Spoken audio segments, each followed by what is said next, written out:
Hello friends, welcome to my channel. আজকে আমরা এই ব্লগে আলোচনা করব খুব অল্প দিনে কিভাবে আমাদের খুব কাছে থাকা সৈকত নগরী দীঘাকে উপভোগ করব। হাওড়া স্টেশন থেকে মাত্র 3 ঘন্টার ট্রেন জার্নি কিংবা এসপ্ল্যানেড থেকে 3 ঘন্টার বাস জার্নিতে আমরা পৌঁছে যেতে পারি দীঘা। সকাল সকাল ঘুম থেকে উঠে চায়ের কাপে চুমুক দিয়ে আমরা প্রথমেই দেখে নেব সূর্যোদয়। হ্যাঁ, নিউ দীঘায় থাকি আর ওল্ড দীঘাতে। হোটেল নির্বাচন করতে হবে একদম সমুদ্রের কাছে। পায়ে হেঁটে টুক করে সমুদ্রের ধারে পৌঁছে যাওয়ার মজাটাই আলাদা। 25শে ডিসেম্বরের পিক সিজন ছাড়া এখানে ঘর বুক করে যাওয়ার কোনো দরকার নেই। অসংখ্য ঘর, 500 থেকে 3000, 3500-এর মধ্যে সুন্দর হোটেল এখানে পাওয়া যায়। এখানে আমরা রয়েছি ওল্ড দীঘা। ওল্ড দীঘা তুলনামূলকভাবে নিউ দীঘার থেকে অনেকটাই জমাটি। সকাল সকাল সূর্যোদয় উপভোগ করে এবার গরম গরম কচুরি দিয়ে হালকা রিফ্রেশমেন্ট, সকালের ব্রেকফাস্টটাও হয়ে গেল। মাত্র 20 টাকার প্লেটে কচুরি, তরকারি, সঙ্গে চাটনি।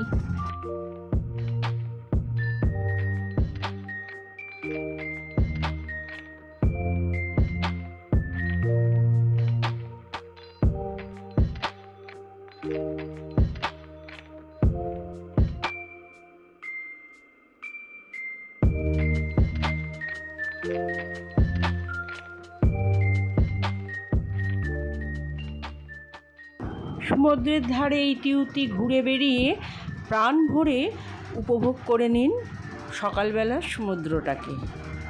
এরপর রাস্তার উপরে এসে ট্যাক্সি স্ট্যান্ড বা অটো স্ট্যান্ড থেকে নিয়ে নিতে পারেন দরদাম করে। মোটামুটি 600 টাকায় বেরিয়ে নিয়ে আসে চন্দনেশ্বর মন্দির, তালসারি, উদয়পুর, রাধাকৃষ্ণ মন্দির, আর রয়েছে কাছেই জগন্নাথ দেবের মন্দির। পরের দিন ঠিক একই রকমভাবে সকালে সমুদ্র সৈকত উপভোগ করার পরে বেরিয়ে পড়ুন মন্দারমণি, তাজপুর, শঙ্করপুর, আর ফেরার সময় দেখে নিন বাড়তি পাওনা নাইয়া কালীবাড়ি। ট্যাক্সিতে গেলে এই ট্যুরটার খরচ পড়ে মোটামুটি 1100 টাকা। এ তো গেল দিনের বেলা। বিকেলে কি করছেন? হ্যাঁ, টুক করে 15 টাকা অটো ভাড়া দিয়ে চলে যান নিউ দীঘায়, ঘুরে নিন অমরাবতী পার্কটা। হাতে যদি বেশি সময় থাকে বিকেলবেলা পায়ে পায়ে সমুদ্রের ধার বরাবর রাস্তা ধরে পৌঁছে যাওয়া যায় ওল্ড দীঘা থেকে নিউ দীঘা।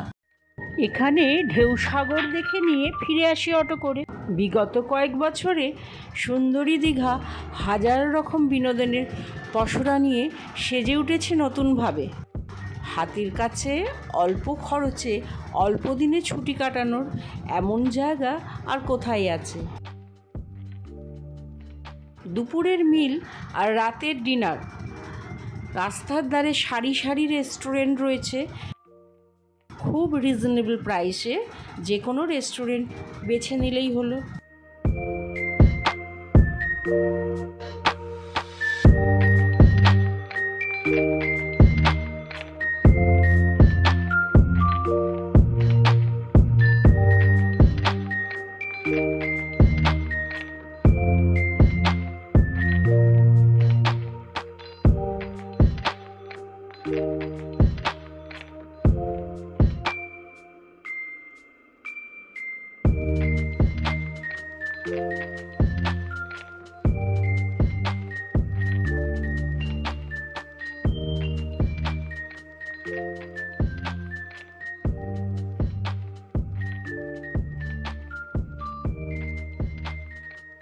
সন্ধেবেলায় বিশ্ববাংলা পার্কগুলোতে ঘুরে ঘুরে সময় খুব সুন্দরভাবে কেটে যায়। আর সমুদ্রের ধারে রয়েছে দোকানপাট, এখান থেকে সঙ্গী করা যায় সুন্দর কারুকার্য করা মাদুর, শীতল পাটি, দড়ির দোলনা, আরও কত কি, মুক্তপুঁথির গয়না, আর সঙ্গে কাজু এবং ড্রাই ফ্রুটস নিতে কিন্তু ভুলবেন না। এই অল্প দিনের বা উইকেন্ডের ট্যুর প্ল্যানটা আপনাদের কেমন লাগলো অবশ্যই কমেন্ট করে জানাবেন। শীঘ্রই আসছি পরবর্তী ভিডিও নিয়ে। Bye bye.